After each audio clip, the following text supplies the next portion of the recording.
Hace tiempo que queríamos hablar con él, tenemos muchas cosas para conversar. Es el ministro de Salud bonaerense, Daniel Goyán. Daniel, buenos días. Florencia Jalfón te saluda. ¿Cómo te va? ¿Qué tal, Florencia? Buenos días. Gracias por atendernos. No, por favor. Ayer el presidente hacía una diferencia respecto del panorama de contagios, si bien estamos en un pico muy alto, respecto de Ciudad y Provincia de Buenos Aires, y marcaba que para él la diferencia en que hayan subido más o bajado menos, digamos, los contagios en Ciudad de Buenos Aires que en provincia, tenía que ver con la presencialidad de las clases. ¿Coincidís con esta mirada? Sí, claramente, después de todos los estudios que hemos visto y analizados, que son muchísimos, claramente la presencialidad y el movimiento de chicos ir y vuelta a la escuela, como cualquier otra actividad que mueva gente, puede aumentar la cantidad de contagios. Entonces, decir que una actividad no lo produce, cuando con toda la evidencia que hay que sí lo produce, y de ello incluso diciendo con lo que planteó el ministro de la ciudad, que ayer, que dijo que era abrumadora la evidencia de que no producía contagios, y la verdad es que, bueno, que la muestre cuál es la abrumadora, porque nosotros sí tenemos nuestros científicos, los expertos nacionales e internacionales, con abrumadora, y experiencia de otros países, ¿no? Con abrumadora, ahí sí, abrumadora evidencia de que aumentan los contagios, y sería bueno en tal caso formar una mesa, ¿no? Es decir, de expertos, a ver cuán abrumadora es una evidencia y la otra, que claramente produce. Ahora, obviamente que no es la única situación que produce un aumento, pero claramente la existencia de más movimiento y viendo cómo se rompen las burbujas a diario en las escuelas donde hay presencialidad, nos da la pauta de que sí sucede. Y después, uno ve, por ejemplo, los colectivos, los micros de la Ciudad de Buenos Aires, en donde hay escuelas, a la hora de entrada, la enorme cantidad de chicos que suben y bajan de los colectivos a la hora de entrar y salir de la escuela, pero enorme, bajan de a 20, 30. Entonces esto de salir a decir que no, que es por cercanía, que van caminando, que los llevan en auto, es de conocer una realidad para hacerla funcional a una argumentación que no es tal. Ahora, Daniel, me pongo en abogada del diablo porque uno escucha los argumentos a favor y en contra de la presencialidad escolar y da la sensación de que incluso mundialmente existen argumentos, papers, científicos que hablan al respecto y se pronuncian de los dos lados, digamos. Quiero decir, ¿podemos sostener que hay abrumadora evidencia para defender una cosa u otra, o podemos decir que hay una discusión mundial que no está saldada?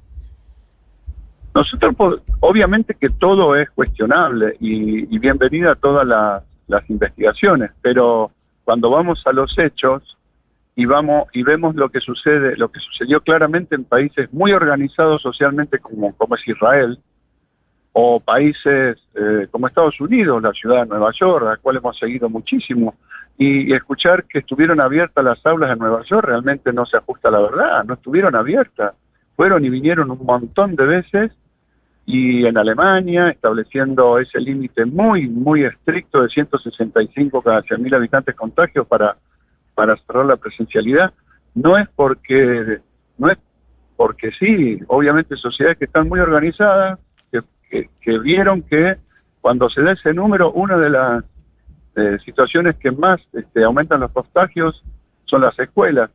Es decir, hay mucha más información y información referida a investigaciones y a la cuestión práctica, a lo que sucedió prácticamente en esos países donde abrieron de golpe las escuelas y tuvieron que cerrar 3 veces, como en Israel, fuertemente, porque les producía un aumento fuerte de los casos. Ahora, digo, hay un principio en salud básico que se llama el principio precautorio.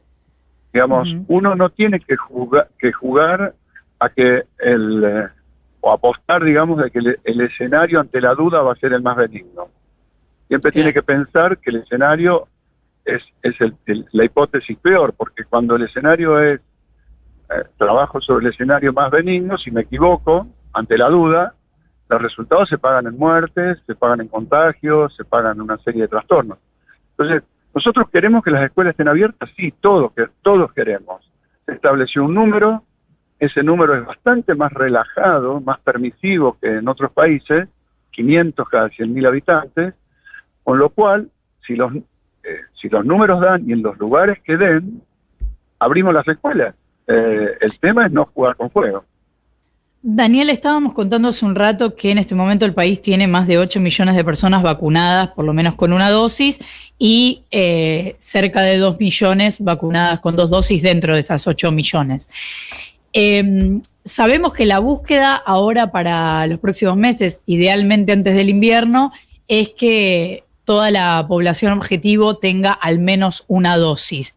Después, ¿cuál es la idea? ¿Cómo se pretende avanzar? ¿Qué sería, por ejemplo, llegar a esa instancia donde, como están ahora en Estados Unidos, empiezan a sacarse los barbijos en lugares incluso cerrados? ¿Qué tendría que pasar en la Argentina para llegar a eso? Y tenemos que estar en un nivel de vacunación aproximado a lo que lograron esos países, 60, 70%. ¿Con una dosis o con las dos? Mínimo con una dosis. Y el objetivo de la segunda dosis, creo yo, que se va a ir consolidando en la medida que pase el segundo semestre. Pero lo importante es que el primer semestre, sí que vamos a terminar en julio, ya tengamos una cantidad suficiente de vacunados, que si bien no sea ese porcentaje, de ese porcentaje sean los que tienen más riesgo. Por eso estamos decidiendo mucho, ahora, más que avanzar por grupos de riesgo y por edades, empezar siempre primero por el grupo de edades, primero los que tienen comorbilidades de ese grupo de edades. Se completa eso y se continúa con el resto. Ya buscando bajar circulación viral y porque también, en cierta manera, empezamos a observar, porque en eso también hay que decirlo, si nosotros tuviéramos la cepa Wuhan del año pasado, estaríamos hoy prácticamente con las actividades muy abiertas, con un nivel de vacunación como el que tenemos ahora. Lo que nos corrió el arco el virus fue las variantes nuevas, que tuvimos esa curva tremenda, ascendente, mucho más contagiosa y mucho más agresiva, y en jóvenes más agresiva. Con lo cual hace que en las terapias intensivas hoy tengamos personas que hacen un mes y medio que están internadas, son personas jóvenes, soportan más estar en una terapia intensiva, y hace que entonces la rotación de las camas de terapia sea muy baja, porque se quedan mucho tiempo. Y ojalá que gran parte de esa gente que hoy está internada, esos pacientes, salgan bien, ¿no? Salgan con vida, porque si es lo que vemos hoy por hoy, la gran mayoría de los que egresan, lamentablemente, por fallecimiento. Entonces, sí, vacunando mucho, y como vamos a estar vacunando, que ya estamos en un nivel interesante, pero a partir de la semana que viene empiezan a llegar. Solo en la provincia de Buenos Aires vamos a tener casi como 3 millones de dosis disponibles como para seguir vacunando. Nosotros tenemos una capacidad de vacunar 120.000 por día, ya lo hemos hecho, hemos vacunado 105.000 y todavía había capacidad por día. Es decir, que con esta disponibilidad de vacunas entre primeras y segundas dosis, privilegiando siempre la primera y completando los esquemas de la segunda, cuando hayan transcurrido los 3 meses en el caso de la AstraZeneca, con ese trabajo, en un mes y medio, 2 meses, nosotros podemos estar, no sé si al 60, pero muy cerca. Hola, Daniel, ¿qué tal? Nico Fiorentino te saluda. Me quiero agarrar de eso porque estoy tratando de ver si puedo ponerme en positivo. ¿Hay alguna proyección, siempre y cuando sabemos que dependemos mucho de cómo sea la proveeduría de vacunas, pero ¿tienen en la provincia hecha alguna proyección más a mediano o largo plazo de cómo seguiría? Digo, si van a seguir, por ejemplo, por tipo de actividades. Sabemos que hay demanda desde no sé, de personas de transporte a personas que trabajan en merenderos o en lugares donde le dan de comer a chicos. Digo, te reformulo la pregunta, digo, ¿tiene una proyección hasta cuándo llegarían a la vacuna de un varón sin prevalentes de 25 años, por ejemplo? Y eso va a ser en el último trimestre. Los menores de año que no tengamos que no tengan ninguna enfermedad prevalente, vamos a hablar de 18 a 40, por ejemplo, van a ser los últimos. Claro. Probablemente estén llegando para septiembre. Pero les quiero decir una cosa. Sí. En la provincia de Buenos Aires, ya todos los mayores de 40 años se pueden estar vacunando aquellos que tengan comorbilidades. Por eso, ¿por qué? Y son muchos. Fíjense que si ustedes Sí, lo suman, contamos justo antes Claro. de hablar con vos, lo contó Florencia. pero claro, porque nosotros los otros días, los choferes de colectivo o cualquier otro grupo, ya se pueden estar anotando aquellos que son o que tienen sobrepeso, obesidad, o que tienen problemas pulmonares crónicos, o que tienen problemas cardiovasculares, entre los cuales la hipertensión o la diabetes. Esos grupos poblacionales, per se, en la sociedad, ya en un grupo como pueden ser los colectiveros mayores de 40, debemos estar en un 25 o 30%. Entonces, Sí, ya pero se tiene que estar anotando. Daniel, en este momento hay colectiveros cortando la General Paz que además de aumentos Bueno, yo demandando. lo que les propongo, que en vez de estar invirtiendo tiempo en cortar una avenida, inviertan tiempo en detectar a todos sus compañeros que tienen comorbilidades y hacerlos anotar. Porque están perdiendo tiempo con algo que ya pueden estar haciendo. Daniel, te quiero llevar a otro lado. Recién marcabas que este límite que se estableció por ahora por decreto, ahora está propuesto en una ley, de llevar a ciudades o a provincias, depende de la magnitud, a estado de alarma epidemiológica recién a partir de 500 casos cada 100.000 habitantes después de 14 días. Es un límite alto, lo cual efectivamente lo es, duplica y en algunos casos triplica los que se impusieron en algunos otros lugares del mundo. La pregunta es, teniendo la posibilidad de hacerlo, que la provincia lo tiene, porque lo que marca el decreto y lo que va a marcar la ley es un piso, ¿evalúa la provincia de Buenos Aires, teniendo en cuenta que con las medidas hasta ahora los casos se amesetaron, pero en niveles altísimos? ¿Evalúa la provincia de Buenos Aires modificar estas condiciones y ponerlas un poco más rigurosas? Miren, el virus te va poniendo los límites de lo que tenés que hacer o de lo que no tenés que hacer, de lo que podés hacer o lo que no podés hacer. Porque en estos momentos, si bien se amesetó y tiene un levísimo crecimiento esta semana en el AMBA, es decir, esta semana los casos en el AMBA comparados con la semana anterior tienen un muy leve crecimiento, pero creció, dejó de bajar y empezó a crecer, muy leve, pero ahora la gran cantidad de casos que aumentaron fueron en el interior de la provincia. Y entonces permanentemente nos llaman los intendentes, independientemente incluso de qué color político, salvo algunos que por ahí son un poco más jugados. La enorme mayoría te llama y me dice, pasame a fase 2. Hace otro día había uno, no recuerdo de qué municipio, llamó y dice, no, por favor, estoy explotado, pásenme a fase 1. Hoy no sabemos bien qué sería una fase 1. Lo que pasa, Daniel, que la provincia de Buenos Aires tiene la posibilidad. De hecho, en su momento el presidente Alberto Fernández había mostrado bastante malestar justamente porque ningún gobernador de ningún color político había tomado restricciones extra, aunque los casos seguían subiendo. Es que nosotros, este sistema de fases que dice se tomó de Alemania, modestia aparte, lo venimos aplicando en la provincia desde el año pasado, desde el junio del año pasado, y funcionó bien. Era con un poco menos de casos que lo que de 500, no recuerdo si era 200 o 300, pero era con un poco menos de casos. Pero funciona bien porque es automático y son indicadores objetivos, no tenemos que empezar a discutir por cuestiones subjetivas, tengo mucho, tengo poco, me parece, no, directamente es tantos casos, razón de casos, incidencia nueva en los últimos 14 días, ocupación de camas. Hoy todos los intendentes están tremendamente preocupados por la ocupación de camas, por lo que decía antes, no se va la gente. Entonces, ese sistema automático, por ahí el día de mañana, de acuerdo a cómo vaya la crisis en su conjunto, porque también al estar vacunando mucho, eso también nos va a ir generando un escenario un poquito mejor, pero obviamente se larga con este nivel. Básicamente, si este nivel vemos que es un nivel alto, todo se puede discutir. No es para vender un título que después dice Goyan, dice que no, es para decir que en una pandemia en donde el virus te cambia el arco permanentemente, vos no hay nada escrito en piedra que vos puedas decir, bueno, esto lo voy a hacer por un año. Entonces, hoy tenemos estos números, nos vamos a manejar con estos números y iremos viendo.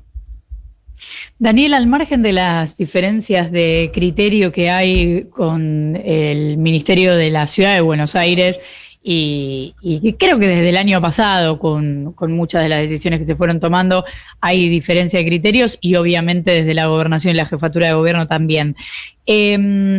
Y hoy me imagino que los equipos, igual en esta idea del AMBA como único lugar, los equipos técnicos me imagino que se hablarán seguido. Ahora, vos, ¿te hablás seguido con Fernán Quirós?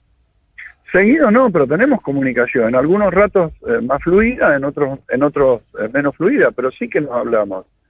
Y la verdad es que cuando hablan las líneas técnicas de trabajo, off the record, cuando hablan, hay como una diferencia muy grande entre lo que después se comunica como políticas de salud y políticas vinculadas a la pandemia del lado de la ciudad. Digamos, yo he observado montones de veces es que la percepción de los técnicos es una, pero que luego, y esto no nos pasa solo con el gobierno de la ciudad, también con algunos intendentes, en donde cuando hablamos mano a mano está todo bien, les llevamos equipamiento, los ayudamos, le damos medicamentos cuando obviamente podemos, porque nosotros tenemos 80 hospitales, y cuando podemos y necesitan estar en una urgencia le pasamos medicamentos, le conseguimos a veces líneas para que cuando le faltan medicamentos le conseguimos líneas de proveedores, equipamiento, bueno, ni hablar, lo hemos llevado equipamiento. Y tenemos un muy buen diálogo cuando hablamos off the record y por teléfono o cuando visitamos los municipios. Ahora después, evidentemente hay como una tensión política, vinculada a la política, de una necesidad de, por un lado, creo yo, dar respuesta a un electorado que demanda determinadas cosas, y por el otro lado, a lo que instalan algunos medios de prensa grandes, y por el otro lado, el hecho de que ya están viendo que están en campaña electoral y quieren sacar provecho de la crisis de la pandemia. Entonces, uno se encuentra que públicamente dice, la economía estuvo mal el año pasado, el 2020, como que no hubo pandemia, ¿no? Es decir, es una cosa que obviamente no correspondería ser. Hoy tenemos que estar todos juntos, unidos contra la pandemia, después, bueno, veremos. Es medio ingenuo decirlo, claramente, pero está pasando eso. Daniel, están sacando provecho político de una pandemia que ha azotado al mundo. Daniel, la última de mi parte, ¿va a comprar vacunas la provincia de Buenos Aires? La vacuna, bueno, la provincia de Buenos Aires ha participado de varios de los procesos más conocidos, el del Sputnik. La provincia de Buenos Aires hasta ahora siempre ha traspasado todos esos contactos y esos avances, como lo dijo el presidente hace poquito en un acto, todas esas ventanitas que se abrieron se las pasamos a Nación. Nación actuó porque nosotros actuó para todo el país, porque nosotros consideramos que sería injusto que una provincia compre para su provincia y la de al lado no tenga. Sí, la Nación puede tener. Ahora después seguramente se va a pasar a una etapa de mayor cantidad de vacunas, y bueno, la provincia de Buenos Aires deja abierta la puerta, y por eso estamos presentando este proyecto de ley, por si hiciera falta, porque si no, no tenemos un proceso administrativo que nos permita, bajo los condicionamientos que ponen los laboratorios internacionales, comprar de esta manera, si hiciera falta. Pero básicamente el gobernador lo ha dicho claramente, si nosotros conseguimos vacunas en general, siempre pensamos en entregarlas a Nación para que las distribuya equitativamente en todo el país. Daniel, cierro, pero no quiero dejar de consultarte esto, te pido breve porque nos tenemos que ir, pero ¿qué sensación te provoca que Carrió diga públicamente que decidió no vacunarse con la Sputnik aunque le llegó el turno? ¿Qué sé yo? Yo ya no sé, porque también ¿sabes qué sucede? Acá nosotros tenemos varios médicos y médicas fallecidas por no querer ponerse la vacuna, y algunos por no querer ponerse la Sputnik. Y fallecieron de 51 años, de 65 años, de 62 años. Y digo, son médicos. Y no querían ponerse el Sputnik, realmente incomprensible. Así que si lo dice un médico, que lo diga Carrió, que es una persona que no tiene conocimiento científico más específico, por lo menos. No, es que me parece que no es que cuestiona la efectividad de la vacuna, sino que dice que no quiere una vacuna que viene de un gobierno totalitario, así lo plantea. Bueno, a ver, ya progresamos, porque de ser veneno, ahora no quiere... Claro, hicimos un progreso interesante. Antes era veneno, ahora que viene de un progreso... De hecho, dijo que sabe que la Sputnik es muy buena. Claro, bueno, por eso digo, progresamos muchísimo, porque de veneno está muy bien que reconozca ahora que es buena. Ahora, si ella no se la quiere poner porque viene de un país totalitario, y bueno, qué sé yo, qué te diga, es Carrión. Daniel Goyan, ministro de Salud de la provincia de Buenos Aires, muchísimas gracias por habernos atendido. No, por favor, gracias a usted.